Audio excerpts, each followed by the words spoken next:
Aku mengira hanya aku saja yang mendengarnya, tapi ternyata semua kelompokku juga mendengarnya. Sontak kami bersolawat dengan keras. Tapi anehnya itu, para pendaki yang lain terlihat santai-santai saja. Padahal suara makhluk itu kencang sekali. Sampai bulu kuduku merinding membayangkan makhluk yang berambut panjang menjuntai ke bawah muncul di hadapanku. Aku langsung memegang erat tangan Tia dan Nisa. Tia sudah tak karuan gelisah dan tangannya dingin sekali. Sedangkan Nisa hampir menangis ketakutan karena suara itu semakin jelas terdengar. Seperti suara kuntilanak di film-film horor. Seumur hidup, aku baru kali ini mendengar suara kuntilanak tertawa. Pak Agung terdengar membaca doa yang tidak aku mengerti maknanya. Dan kami terus bersolawat sambil memejamkan mata. Semua disuruh memejamkan mata sambil melantunkan solawat dengan suara lantang. Tia, tanganmu dingin sekali. Kamu harus kuat dan fokus. Jangan bengong lagi ya. Ucapku sambil gemetaran. Ai, suara itu makin dekat aja. Aku takut. Tangan Nisa menggenggam erat tanganku sambil gemetaran hebat. Tapi aku bingung. Tia kok diem saja. Aku takut sekali dia kerasukan lagi. Mata kami masih terpejam sambil melantunkan sholawat bersama. Tangan Tia semakin dingin saja. Aku takut terjadi apa-apa. Aku ingin membuka mata, tapi entah kenapa rasanya berat sekali. Aku hanya bisa berdoa dalam hati membaca doa yang diberikan ayahku. Namun rasa takut itu semakin menjadi-jadi dalam diriku. Aku merasakan ada yang menyentuh jilbabku dari belakang. Bibirku gemetar hebat, dan aku hampir menangis. Ingin sekali menjerit. Teman-teman yang lain pun sepertinya ketakutan juga. Mereka bersolawat dengan suara yang gemetaran. Tia, Nisa, jilbabku ada yang nyentuh dari belakang. Itu siapa ya? Aku sambil bertanya gemetaran kepada kedua sahabatku ini. Ai, jangan nakut-nakutin deh. Nisa mulai menangis ketakutan. Serius Nis, aku takut. Tanganku memegang hebat tangan Nisa sambil keluar keringat dingin. Aku tak henti-hentinya berzikir agar sesuatu yang menyentuh jilbabku segera pergi. Ai, dia kenapa dari tadi gak bicara sama sekali? Apa dia sedang bersolawat juga? Tanya Nisa heran. Tangan Tia dingin banget Nis. Aku gak berani buka mata. Takut. Jilbabku pun masih ada yang menyentuh lagi Nis. Jawabku sambil menahan panas dingin. Lagi-lagi aku ingat pesan ayah. Aku spontan membaca doa yang diberikan oleh ayah. Doa itu aku ucapkan dengan keras, bukan di dalam hati lagi. Aku refleks karena rasa takutku luar biasa. Jemari-jemari itu menyentuh jilbabku dan sangat terasa di punukku. Perlahan sentuhan itu menghilang. Tapi rasa takutku belum hilang juga. Allahu Akbar, tolong kami ya Rob. Aku berulang-ulang melantunkan doa itu dengan keras, sambil memegang tangan Tia yang seperti es. Teman-teman yang lain masih terus bersolawat yang dipimpin oleh Pak Agung. Tia, bicaralah Tia. Aku meminta Tia merespon ucapanku. Rasa ketakutanku semakin memuncak. Tetapi tetap saja Tia tak menjawabnya, dan tangannya betul-betul dingin sekali seperti es. Aku pun memberanikan diri untuk membuka mataku pelan-pelan sambil membaca doa itu. Ya Allah, lindungi kami. Tiada Tuhan selain Engkau. Aku membuka mata pelan-pelan, dan jantungku berdetak sangat kencang. Aku tak yakin untuk membuka mata ini, tapi rasanya hatiku ingin sekali menolong Tia. Allahu Akbar, tolong. Aku menjerit hebat sambil melepas tangan yang selama ini aku genggam. Yang aku kira itu adalah Tia. Jeritanku membuat teman-teman di sekelilingku membuka mata semua termasuk Pak Agung. Sungguh penampakan yang membuat jantungku copot. Tubuhku seakan tak berdaya lagi melihat Tia. Aku menangis menjerit memanggil nama Tia. Semua teman-temanku menangis, terlebih dengan Nisa. Aku muntah-muntah hebat melihat sosok itu. Sosok yang kupegang tangannya seperti es yang kukira tangan Tia. Sosok itu wanita bertubuh tinggi, berambut sangat panjang, dengan wajah penuh dengan darah dan belatung. Sosok itu ada di sampingku, dan sontak aku berlari menjauh darinya sambil menangis dan meminta pertolongan. Aku mengumpat di balik tenda, lalu Nisa mengejarku dan menemaniku. Aku takut sekali. Jantungku sudah tak karuan, tubuhku pun lemas sekali. Lalu makhluk itu terbang ke arah Tia dan langsung menjilati tangan Tia yang sedang terbaring di tanah. Tubuh Tia sedang kejang-kejang dan mulutnya mengeluarkan busa dengan mata melotot. Perutku mual-mual, mataku kunang-kunang dan aku tak sanggup melihat sosok itu meski dari balik tenda. Ketakutanku luar biasa. Seluruh tubuhku bergetar dan panas dingin. Aku sontak kaget melihat Arif muntah-muntah juga dan tubuhnya tersungkur di dekat api unggun. Teman yang lain terlihat bingung dan ketakutan. Mereka membantu Arif dan membawanya ke dalam tenda. Teman-teman yang lain sepertinya tak melihat apa yang kami lihat. Wajah mereka masih nampak kebingungan melihat kami muntah-muntah seperti ini. Makhluk itu terus saja menjilati tangan dan kaki Tia. Rambut dan kukunya sangat panjang. Aku tak lagi melihatnya. Nisa terus menangis melihat Tia. Sepertinya Nisa tak melihat makhluk itu karena raut wajah tak ada yang aneh. Air mata kami terus mengalir dan berdoa untuk keselamatan Tia. Aku memeluk Nisa dengan badan gemetar. Aku takut makhluk itu mendekatiku lagi. Pak Agung terus-terusan memegang tangan Tia dan membacakan sesuatu.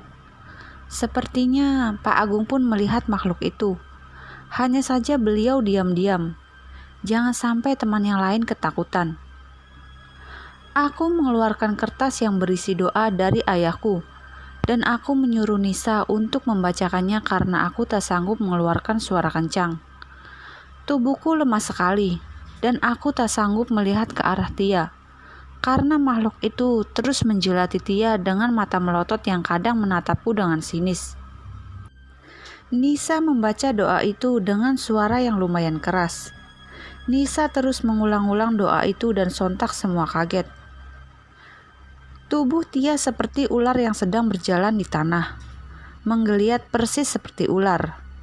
Matanya melotot tajam. Makhluk itu masih saja berada di dekat Tia, tak mau menjauh sama sekali. Allahu Akbar, Allahu Akbar, Allahu Akbar. Pak Agung bertakbir keras dan memegang kepala Tia.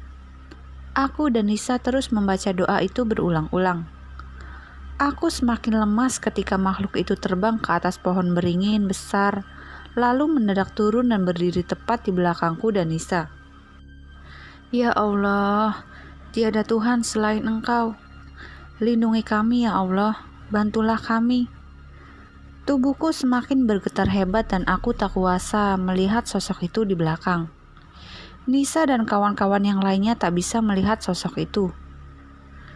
Tubuhku semakin lemas, semakin tak berdaya seakan tak bisa digerakkan ataupun berlari menghindar darinya. Aku menangis sejadi-jadinya sambil memanggil ayah ibuku. Ayah, ibu, aku ingin pulang ke rumah. Aku takut, Bu. Tubuhku terjatuh ke tanah dan aku berlutut seakan menyerah. Air mataku bercucuran dengan badan bergetar hebat. Aku memanggil ayahku dalam hati, berharap batin ayahku bisa merasakan ini dan mengirimkan doa-doanya untuk keselamatan kami. Nisa semakin menangis melihatku jatuh berlutut seakan pasrah. Ai, istighfar Ai, bangun. Nisa berusaha menguatkan aku sambil menangis dan memelukku. Aku sungguh lemas dan pikiranku melayang. Makhluk itu masih saja tetap berdiri di belakang kami. Ketakutanku luar biasa melihat tatapan sinis makhluk itu. Entah apa yang sudah kuperbuat sampai terjadi seperti ini. Aku melanjutkan membaca doa dari ayahku disertai zikir dengan suara gemetar dan kaki berlutut. Aku tak mampu berdiri. Aku seakan pasrah melihat makhluk itu tak kunjung pergi dari belakangku. Jika memang dia ingin membunuhku, aku pasrah.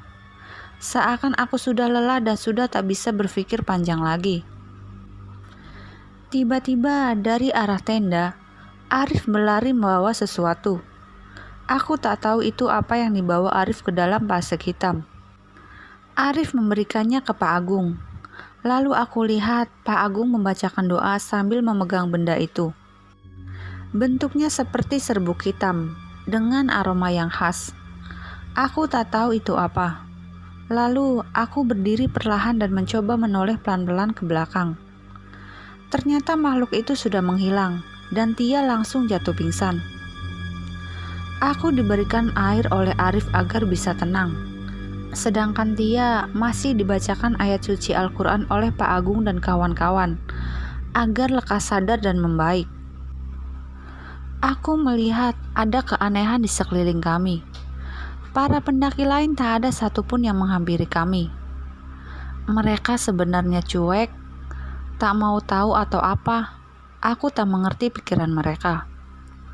Wajahnya santai-santai saja, sibuk dengan masing-masing, padahal sedang ada kejadian yang luar biasa. Aku berpikir mungkin orang-orang di daerah sini seperti itu, tak mau peduli jika orang lain sedang terkena musibah. Aku lekas buang jauh-jauh pikiran ini. Tubuhku masih lemas sekali dan Tia pun belum sadar juga. Arif, tolong bawa Ayu ke dalam tenda. Pak Agung menyuruh Arif untuk mengantarkanku ke tenda untuk beristirahat. Aku pun ditemani Nisa, sahabat terdekatku yang sangat baik. Aku sejenak merebahkan badan, walau pikiranku masih tertuju ke Tia. Nisa membuatkanku segelas teh manis hangat dan roti agar aku tenang dan bisa melepas lelah. Aku masih saja muntah setiap terbayang sosok makhluk itu yang penuh darah dan belatung. Aku masih saja takut dia kembali lagi. Selang beberapa jam, Arif memberikan kabar bahwa Tia sudah siuman. Aku dan Nisa langsung berlari menghampiri Tia yang masih tergeletak di lapangan bersama para dosen dan astos. Kami memeluk erat Tia sambil menangis. Tak kuasa air mataku bercucuran dan dada terasa sesak melihat kondisinya tadi.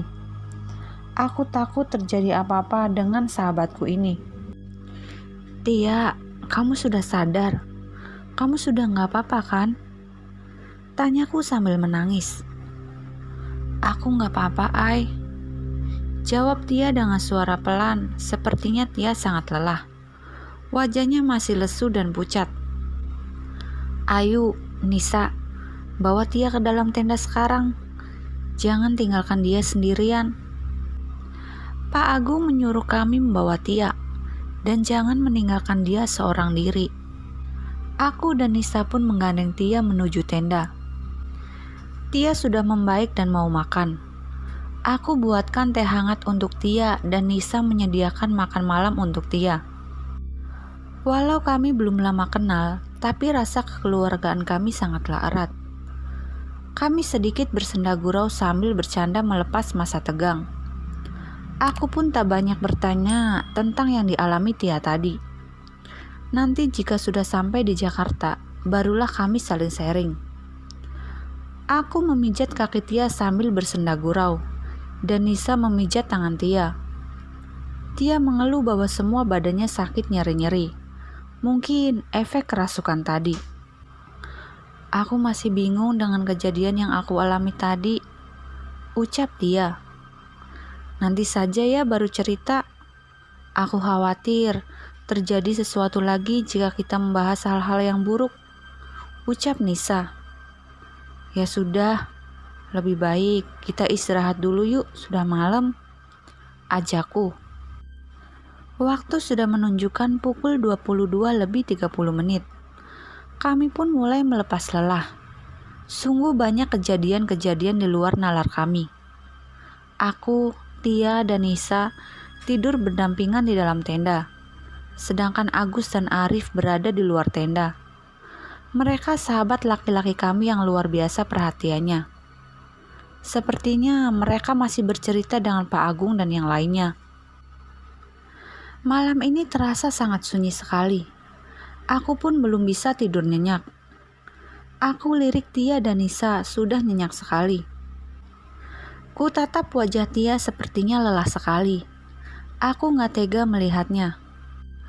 Aku usap lengan Tia yang lebam dan berharap jangan sampai kejadian itu terulang kembali. Tia anak yang soleha, anak yang pintar dan tidak banyak tingkah. Aku bingung dan belum tahu alasannya mengapa Tia seringkali mengalami hal seperti ini. Waktu menunjukkan pukul 23:15 dan mataku pun sudah mulai mengantuk. Aku mendengarkan lantunan surat Yasin terlebih dahulu di HP-ku sambil menikmati udara di malam hari. Semakin malam udara di sini semakin dingin, menusuk ke seluruh tubuh. Lama-kelamaan aku pun terlelap dalam tidurku bersama dengan lantunan surat Yasin. Keesokan harinya pukul 04:30, kami sudah siap-siap bangun dan alhamdulillah badan terasa lebih fresh. Kami melaksanakan sholat subuh berjamaah di depan tenda. Dilanjutkan sarapan dengan nasi goreng buatan Tia dan Nisa. Mereka sudah pandai memasak, sedangkan aku belum bisa memasak, hanya bisa menikmati saja. Aku sungguh bahagia melihat teman-temanku semua sehat dan ceria lagi. Kami sarapan bersama di depan tenda. Subhanallah, udara pagi ini sejuk banget ya. Indah sekali, ucap dia sambil menyuap nasi. Iya, bagus banget ya pemandangan hutan di pagi hari, sambut Nisa. Aku pun terlalu menikmati masakan buatan sahabatku Tia dan Nisa, sambil mengabadikan momen ini dengan kamera ponselku. Jam sudah menunjukkan pukul 07.00. Kami siap-siap memulai penelitian ke hutan. Kami berkumpul dengan masing-masing asdos pendamping. Tia, kamu yakin mau ikut? Kenapa tidak istirahat aja? Ucapku. Tia, jika kamu merasa belum baik kan, kamu gak apa-apa tahu saya ikut kami. Kak Putra pun menyuruh Tia agar tidak ikut. Khawatir terjadi sesuatu yang tidak diinginkan lagi. Tia pun menolaknya. Dia tetap ingin ikut. Lalu Pak Agung memberikan sesuatu di plastik hitam agar dibawa Tia dan disimpan di dalam kantong celananya. Tia, silahkan kamu ikut. Insya Allah tak akan terjadi apa-apa lagi, perintah Pak Agung. Aku pun agak sedikit lega jika Pak Agung sudah mengizinkannya. Semoga penelitian hari ini berjalan lancar. Aku berharap tidak ada lagi kejadian-kejadian aneh.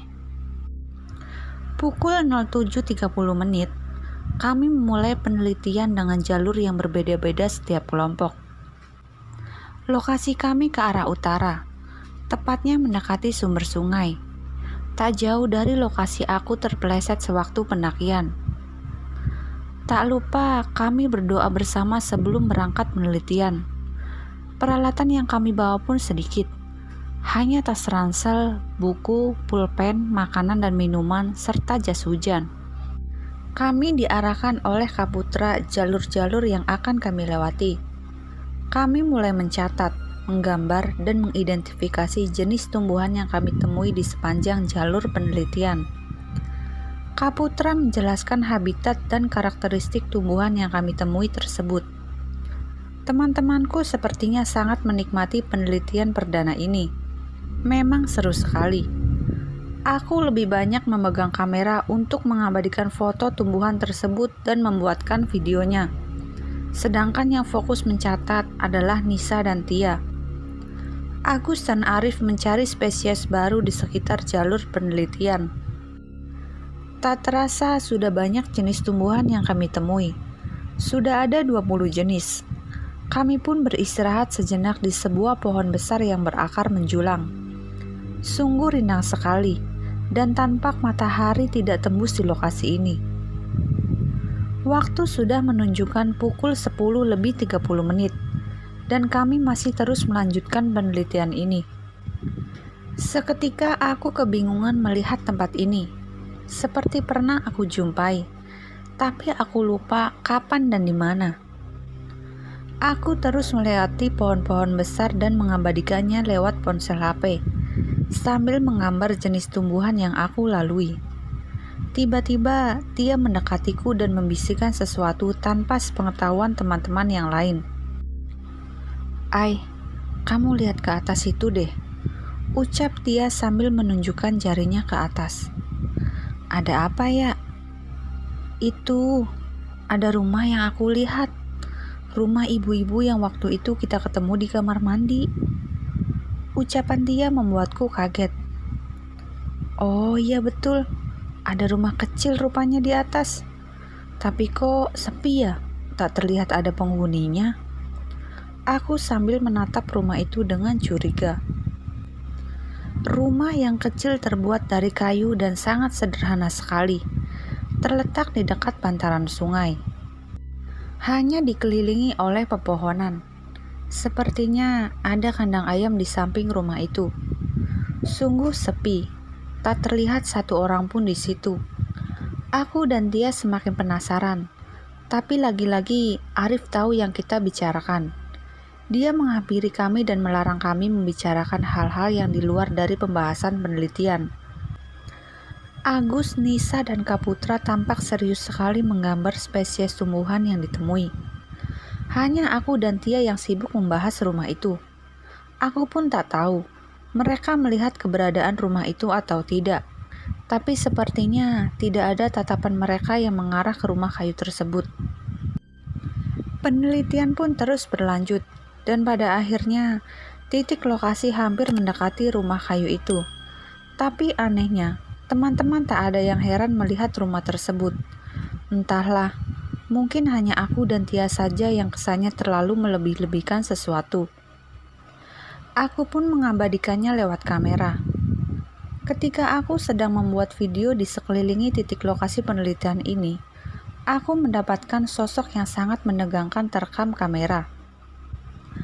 Aku ulangi terus memutar videonya, dan aku amati di titik lokasi itu, tapi sungguh beda hasilnya. Dalam video yang aku rekam, aku melihat ada sosok wanita memakai kain dan kebaya dengan rambut disanggul sedang duduk di depan rumah tersebut.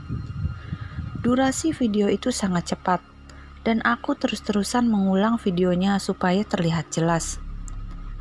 Diam-diam aku memberitahu Tia tentang hasil rekaman video ini. Tia sangat kaget melihatnya. "Ai, ini seriusan?" tanya Tia seakan tak percaya.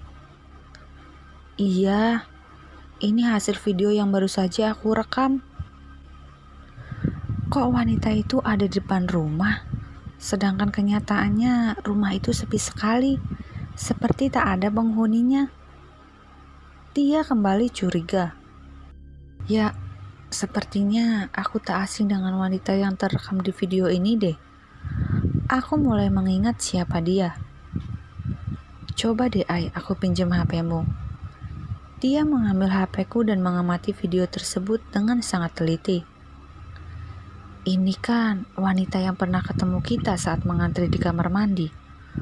Wajahnya mirip sekali, Ai." Ucapan Tia membuatku syok dan makin penasaran.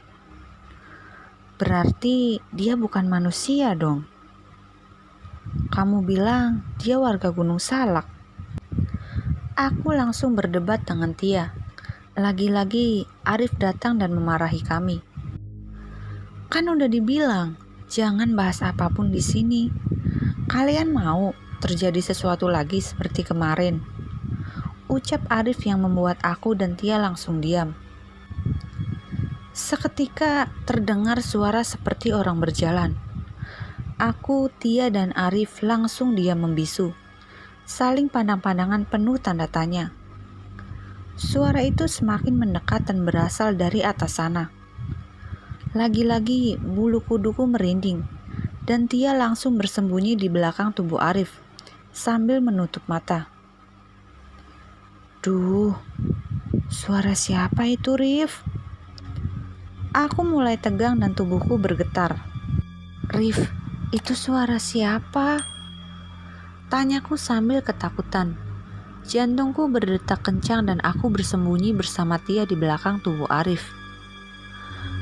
Ai, aku takut, Ai. Tia ketakutan histeris sambil menangis. Aku takut terjadi sesuatu lagi dengan Tia. Seketika, aku ingat sewaktu Pak Agung memberikan sesuatu di plastik hitam kepada Tia. Ya, plastik hitam dari Pak Agung mana? Tanyaku. Ini di dalam kantong celanaku, Ai. Jawab Tia. Nanti kalau makhluk itu datang lagi, kita lempar pakai itu aja ya. Aku ingat waktu Pak Agung menaburkan serbuk itu ke tubuh Tia dan kepalaku. Suara itu semakin mendekat, seperti menggema dan membuat bulu kuduku berdiri. Aku, Tia, dan Arif bersembunyi di semak-semak dekat pohon beringin. Sedangkan Agus, Nisa, dan Kak Putra ada di bawah sedang mengamati tumbuhan. Mereka tidak tahu kejadian ini karena mereka tidak bisa melihat dan merasakan keberadaan makhluk gaib seperti kami bertiga. Entahlah, karena apa kami bisa berbeda dengan mereka. Suara menggema tersebut semakin mendekat. Kami bertiga pun menutup wajah kami di semak-semak belukar agar makhluk tersebut tidak melihat kami. Ketika aku melihat ke atas lagi, kaki makhluk itu mulai terlihat dan tidak menapak ke tanah. Astagfirullah, Rif, Tia, makhluk itu semakin mendekati kita. Kakinya tidak menyentuh tanah sama sekali, dan tubuhnya berbulu, tinggi besar, kepalanya tidak ada. Aku langsung histeris ketakutan. Tubuhku bergetar dan jantungku berdetak kencang. Allahu Akbar. Arif sontak kaget, tubuhnya bergetar. Apa yang harus kita lakukan? Aku takut dia membunuh kita. Dia gemeteran sambil menangis. Aku takut ya. Suaraku mulai terbata-bata ketakutan, dan tubuhku merinding melihat lehernya bercucuran darah. Kita mulai bersolawat sambil memejamkan mata. Kita fokus berlindung kepada Allah. Tiada daya dan upaya melainkan pertolongan Allah, ucap Arif. Aku semakin gemeteran tak karuan. Tubuhku lemas sekali. Aku dan Tia masih ada di belakang tubuh Arif sambil bersembunyi di semak-semak. Makhluk itu semakin terlihat jelas. Dia berjalan tanpa kepala. Bagian lehernya keluar darah bercucuran, dan tubuhnya dipenuhi bulu hitam lebat. Bau busuknya sangat menyengat. Aku menahan muntah ketika mencium aromanya yang luar biasa. Tangan besarnya yang berbulu itu memegang sesuatu dengan darah bercucuran. Ternyata itu kepalanya yang dibawa-bawa. Kepalanya penuh dengan darah. Sungguh menyeramkan sekali. Aku tak kuasa menahan rasa takutku. Aku menutup mataku dengan ransel. Aku takut jika tiba-tiba makhluk itu sudah ada di belakangku. Halusinasiku semakin menghantui pikiranku. Astagfirullah. Ternyata makhluk itu yang pernah kulihat di samping Tia saat pendakian dengan aroma bau busuk. Ya Allah, lindungilah kami. Aku baru tersadar bahwa makhluk berbulu hitam berkepala buntung itu yang pernah kulihat di samping Tia saat pendakian. Sungguh ketakutanku semakin menjadi-jadi. Ya Allah, Allahu Akbar. Tubuhku semakin bergetar ketika makhluk itu berhenti persis di depan Arif yang tertutup semak-semak. Kami berharap dia tak tahu keberadaan kami. Teman-temanku yang lain entah di mana. Agus, Nisa, dan Kak Putra, mereka terlalu asik meneliti tumbuhan sampai tak tahu kejadian menakutkan yang kami alami. Arif gemeteran luar biasa, dan aku merasakan ketakutannya dari belakang. Kita harus melakukan sesuatu. Jangan sampai makhluk itu tahu keberadaan kita, ucapku sambil menangis gemeteran. Makhluk itu tetap berdiri persis di depan Arif yang hanya dihalangi oleh semak-semak saja.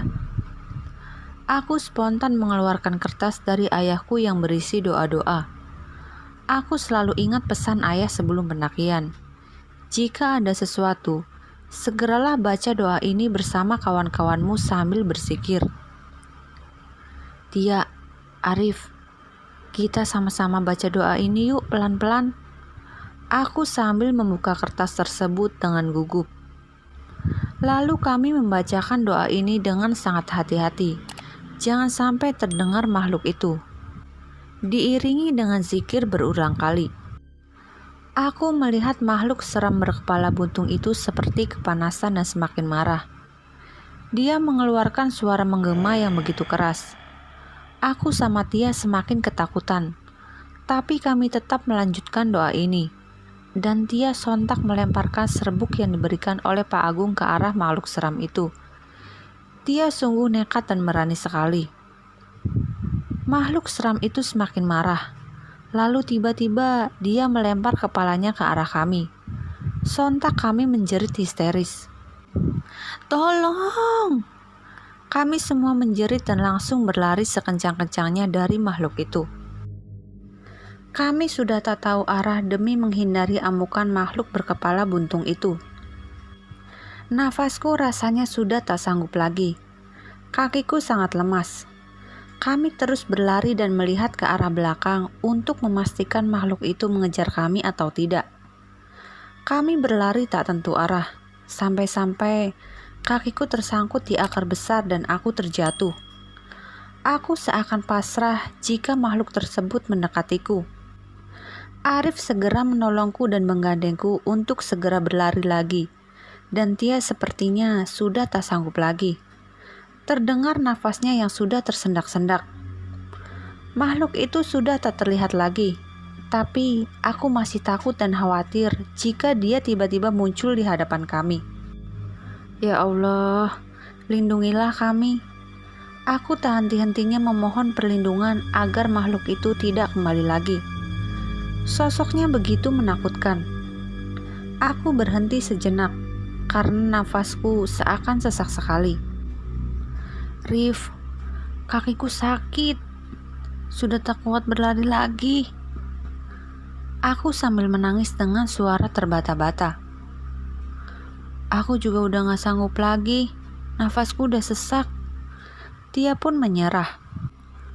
Arif memberikan kami air minum dan gula merah, berharap ada tenaga lagi untuk berjalan.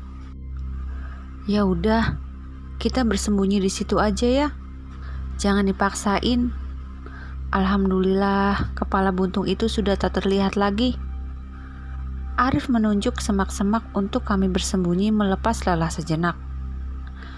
Kakiku lemas terasa mau copot, dan Tia merebahkan badannya di atas rerumputan. Aku pun merebahkan badanku yang lemas ini. Aku menarik nafas dalam-dalam dan berharap ini hanya terjadi sekali seumur hidupku. Seketika aku ingat dengan Nisa, Agus, dan Kak Putra. Rif, gimana nih?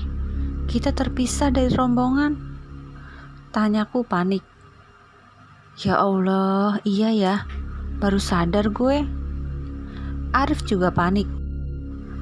Paling mereka lapor ke dosen kalau kita nyasar.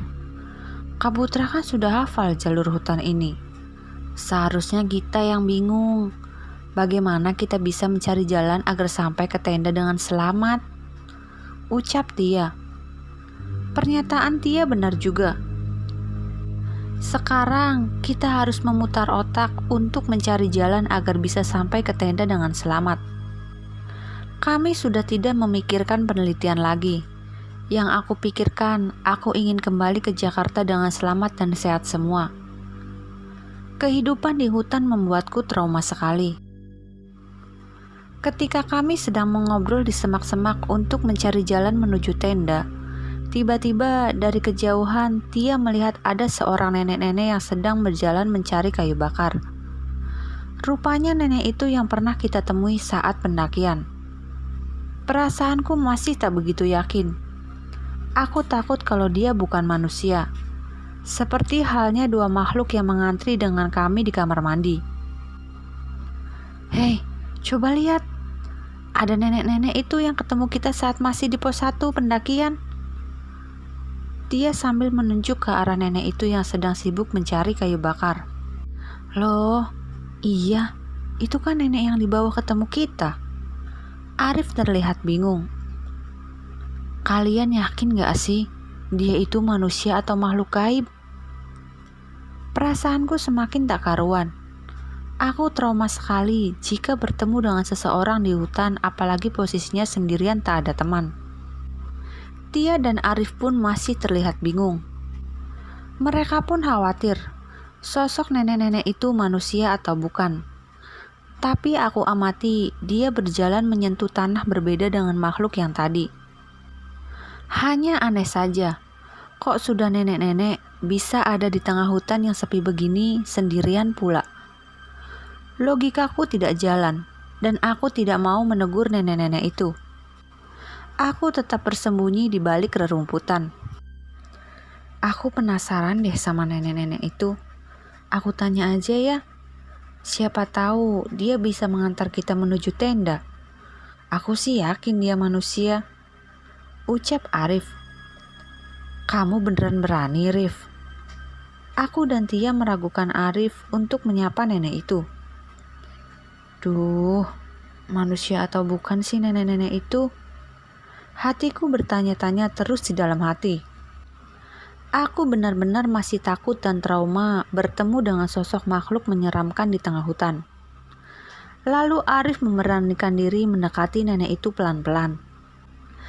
Aku dan Tia pun ikut tegang sekali. Jantungku berdebar-debar, keringatku dingin. Aku dan Tia masih bersembunyi di semak-semak, tak mau menampakkan diri di depan nenek itu. Hanya Arif yang berani menyapanya.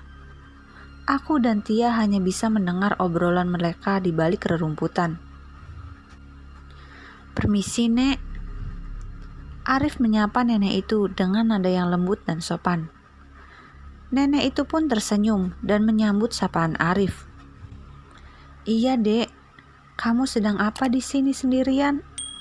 Tanya nenek itu dengan serius. Saya nyasar, Nek, dan tak tahu arah menuju tempat camp. Jawab Arif. Memang tendamu di dekat mana? Siapa tahu nenek bisa mengantarmu ke sana. Jawab nenek. Sepertinya nenek itu manusia dan terlihat baik. Ucapannya pun lembut sekali. Nenek itu sekitar umur 60 tahun. Menurutku belum terlalu tua dan struktur tubuhnya pun gemuk dan enak dilihat. Nenek itu hanya menggunakan kain dan kebaya dengan rambut ditutupi sabuk. Sebelumnya, maaf, Nek. Nenek rumahnya di mana ya? Kok mencari kayu bakar sendirian? Arif bertanya lagi dengan sangat hati-hati. Nenek tinggal di warung bawah, tak jauh dari sini. Nenek biasanya menjual minuman, jamu-jamuan herbal, dan mie rebus atau cemilan untuk para pendaki. Warung nenek seringkali dijadikan tempat istirahat para pendaki, ucap nenek. Sepertinya benar deh, nenek itu manusia bukan makhluk gaib, ucap Tia. Iya sih, jawabannya terdengar bahwa dia benar-benar manusia, tambahku.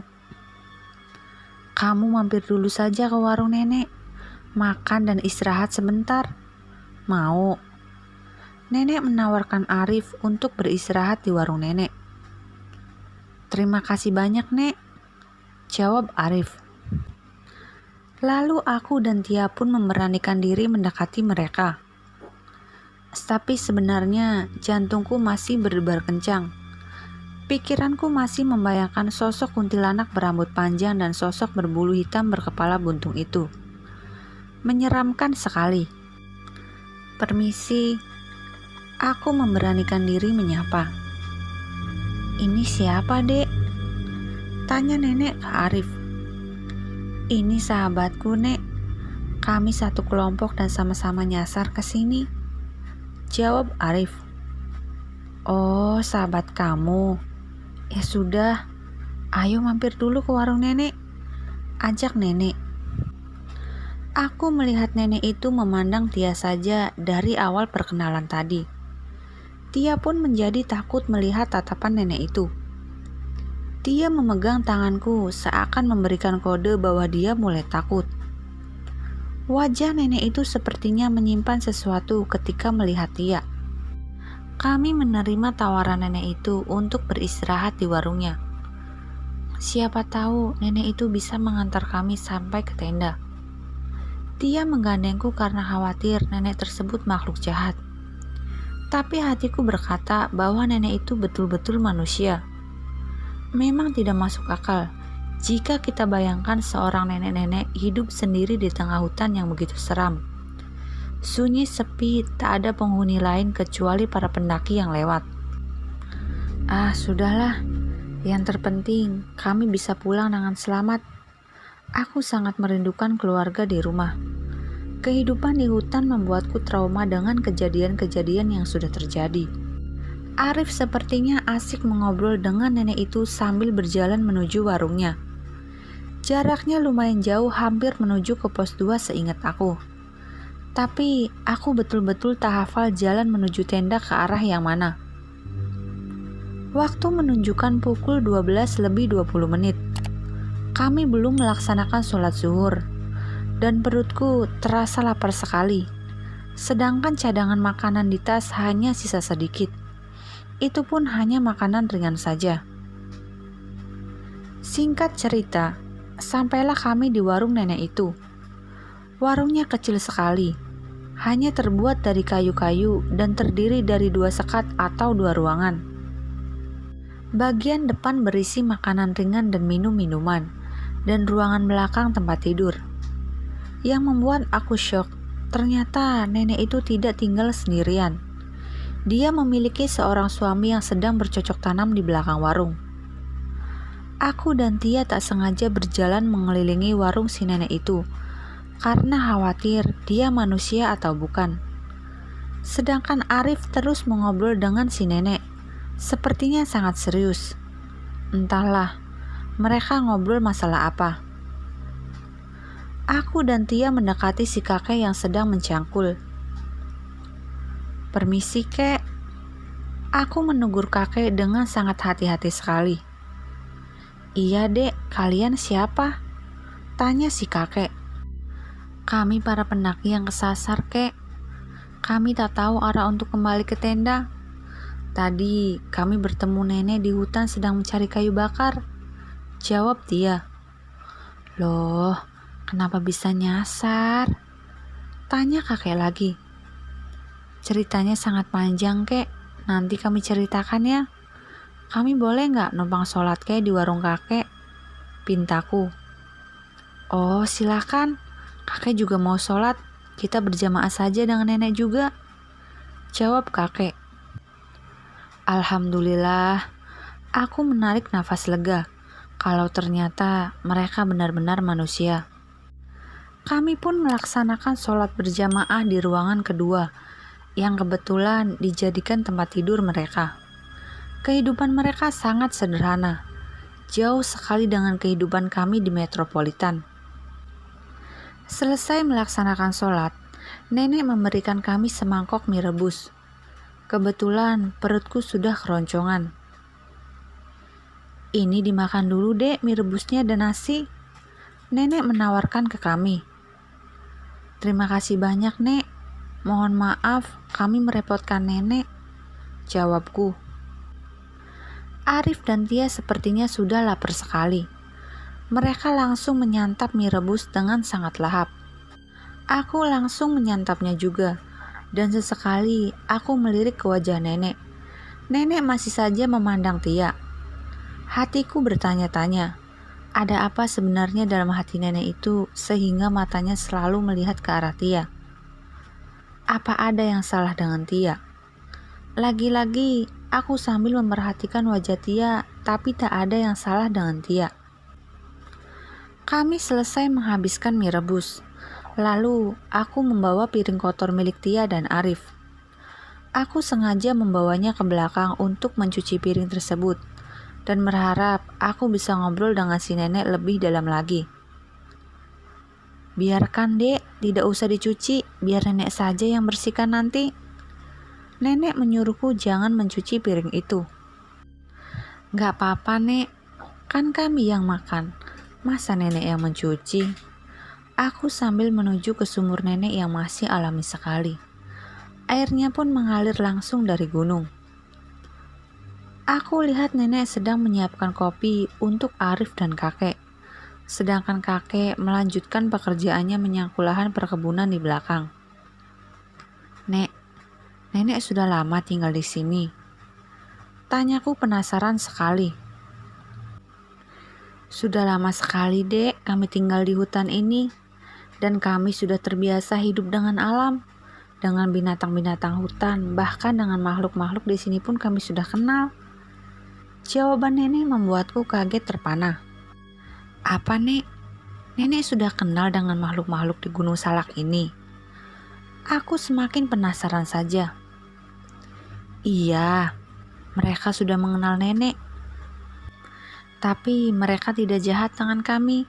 Hanya saja jika kita mempunyai kesalahan yang membuat mereka jengkel, mereka tak sungkan-sungkan mengganggu kita, bahkan bisa membawa kita ke alamnya.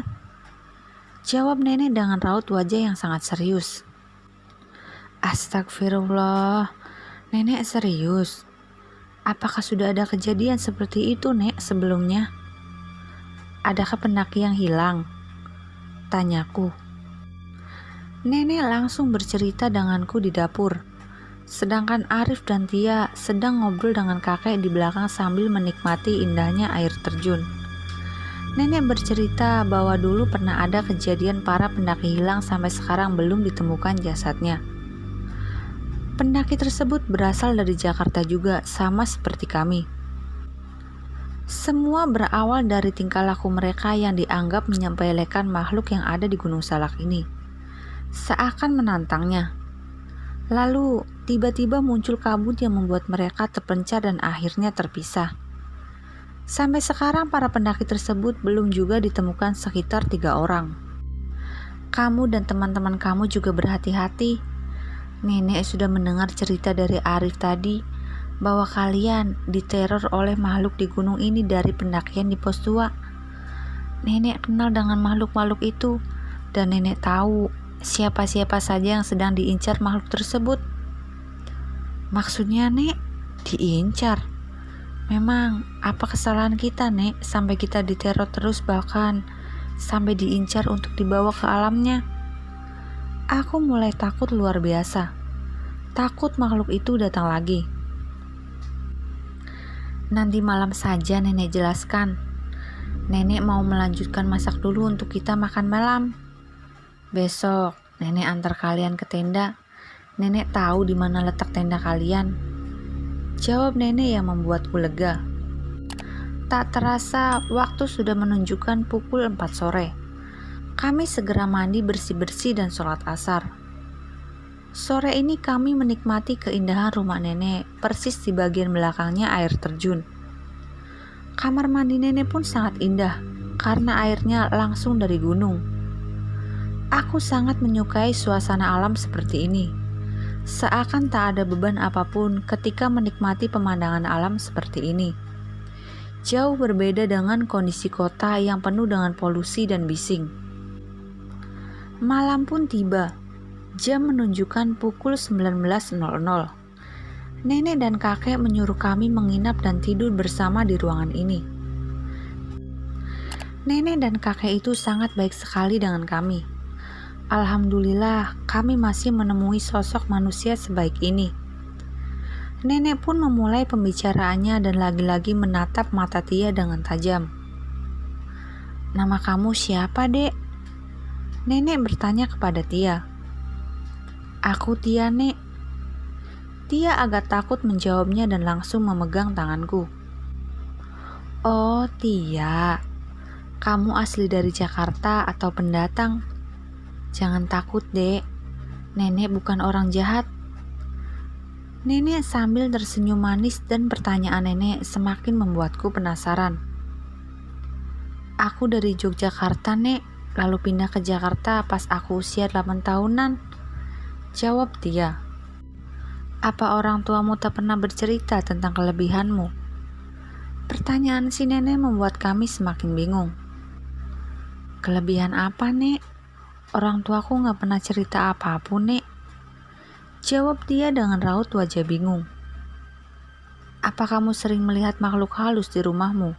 Atau dimanapun kamu berada? Tanya nenek lagi. Sering, Nek.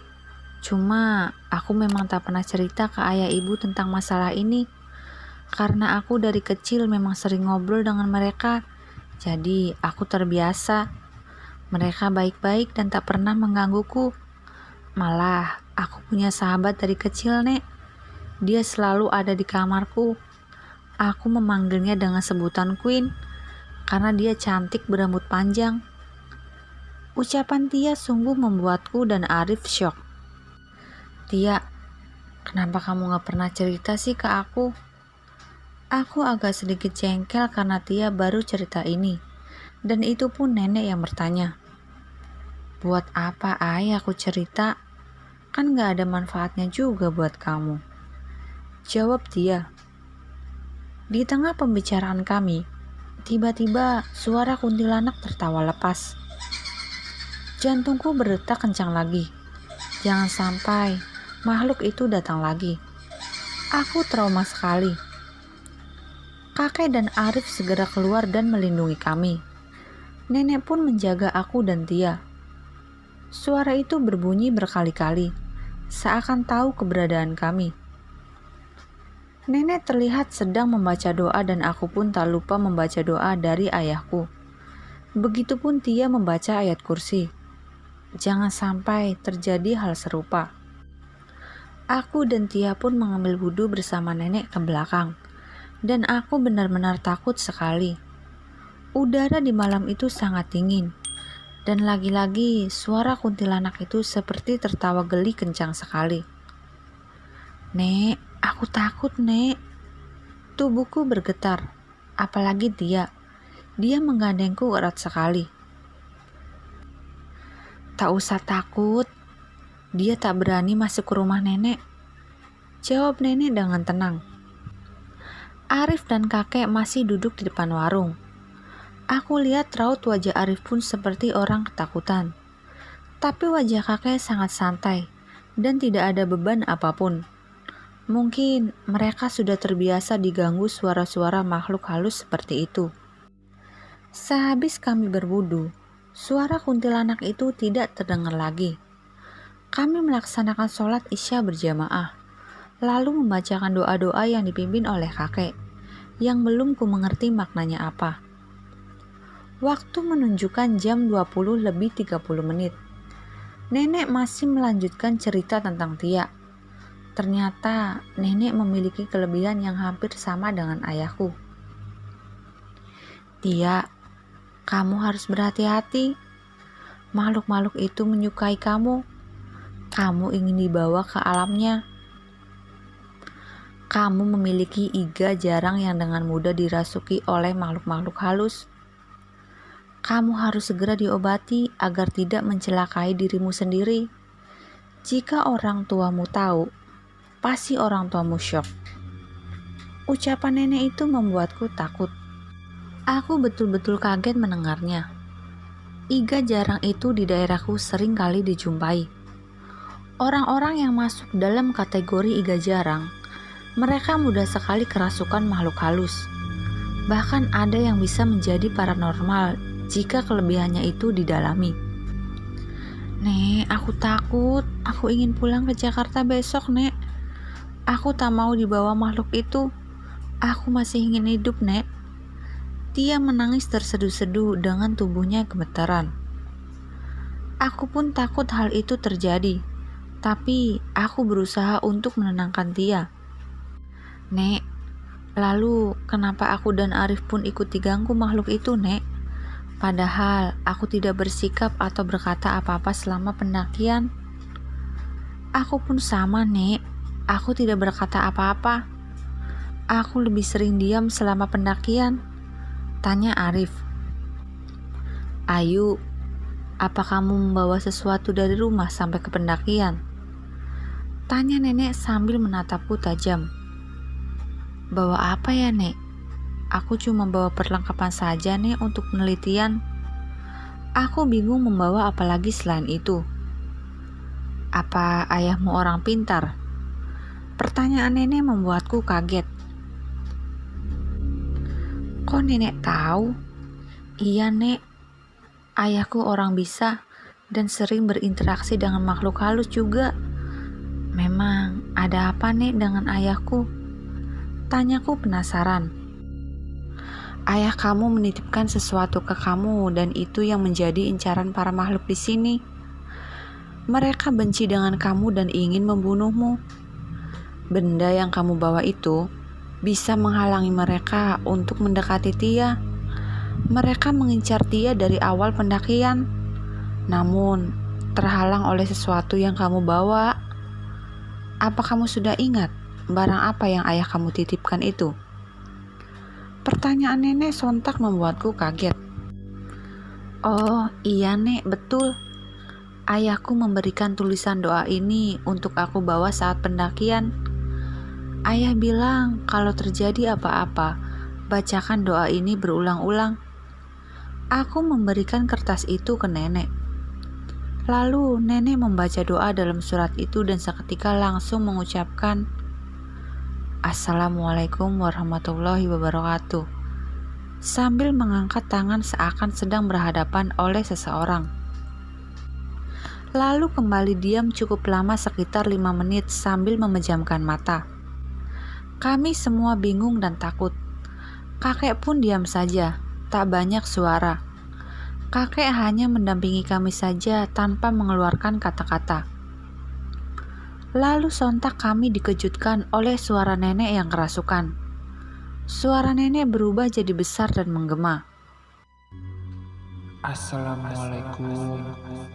Kami penjaga anak ini. Jangan ganggu mereka. Suara nenek keras sekali di telinga kami. Kami pun mundur ketakutan. Jantungku hampir mau copot melihat nenek kerasukan. Lalu kakek dengan cepat menangani nenek dan mengeluarkan makhluk itu dari tubuh nenek. Seketika nenek jatuh dan diam kembali. Selang beberapa detik, nenek bercerita siapa yang merasukinya. Makhluk tadi masuk ke dalam tubuh nenek. Ternyata ayahmu menitipkan dia untuk menjagamu dari gangguan makhluk halus. Pantes saja, makhluk di sini sangat membencimu dan ingin menyingkirkanmu. Ucapan nenek semakin membuatku takut. Badanku gemetaran hebat mendengarnya. Nek, bisakah besok antarkan kami pulang ke Jakarta? Aku takut, Nek. Aku menangis menahan rasa takut. Arif dan Tia pun ingin pulang ke Jakarta besok dan tak ingin kembali ke tenda lagi. Biarlah tim dosen dan teman-teman lainnya mencari-cari kami dan pasti akan turun dari gunung untuk melaporkan ke polisi hutan bahwa kami menghilang dari kemarin. Aku sudah tak semangat lagi melaksanakan penelitian ini. Aku lebih takut akan nyawaku dan teman-temanku. Lalu bagaimana denganku, Nek? Apa kesalahanku sehingga aku pun diganggu dengan makhluk itu? Tanya Arif. Kamu adalah orang yang taat beribadah, jarang bicara dan tak banyak tingkah. Kejelekanmu adalah kamu sering bengong. Pikiranmu sering kosong sehingga mudah untuk diganggu makhluk-makhluk halus. Kamu sedang diuji keimanannya. Jawab nenek. Kami hanya bisa diam mendengarkan penjelasan nenek. Nenek penyelamat bagi kami. Beliau membuat kami sadar mengapa kami bisa diganggu dan dikejar makhluk Gunung Salak ini. Sekarang yang aku pikirkan, bagaimana kita pulang besok dengan selamat?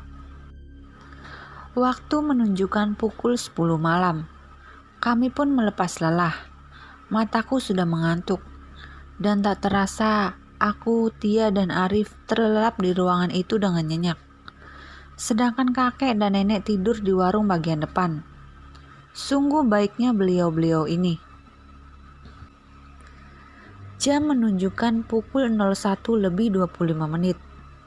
Aku terbangun dari tidurku. Aku ingin sekali buang air kecil, tapi rasanya takut sekali. Udara semakin malam semakin menusuk seluruh badan. Tubuhku menggigil hebat dan diselimuti 2 lapis kain. Aku terpaksa membangunkan Tia dan Arif, berharap diantar oleh mereka. Kamar mandi nenek jauh sekali.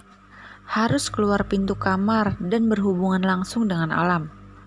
Tepat di belakang kamar mandi pun ada air terjun yang arusnya deras sekali. Suaranya pun seram, apalagi di tengah malam seperti ini. Tia, Arif, bangun dong. Aku menepuk-nepuk badan Tia dan Arif. Lalu mereka bangun. Kenapa sih, Ai? Tanya Arif dan Tia. Aku mau pipis tapi takut.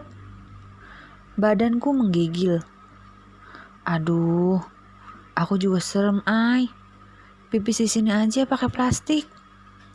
Tia mengejekku. Ah, jangan bercanda deh ya. Aku agak jengkel. Akhirnya mereka mau juga mengantarku ke belakang. Arif di posisi paling depan dan aku ada di tengah-tengah. Tia di belakangku. Arif membuka pintu belakang sambil mengusap-ngusap mata menahan ngantuk. Pintu pun terbuka, dan sontak ada pemandangan yang membuat kami kaget luar biasa. Jika kalian ingin berbagi cerita kepada kami, silahkan DM ke Instagram atau email kami yang ada di kolom deskripsi. Sekian dan terima kasih. Salam dari kami, keluarga pendaki.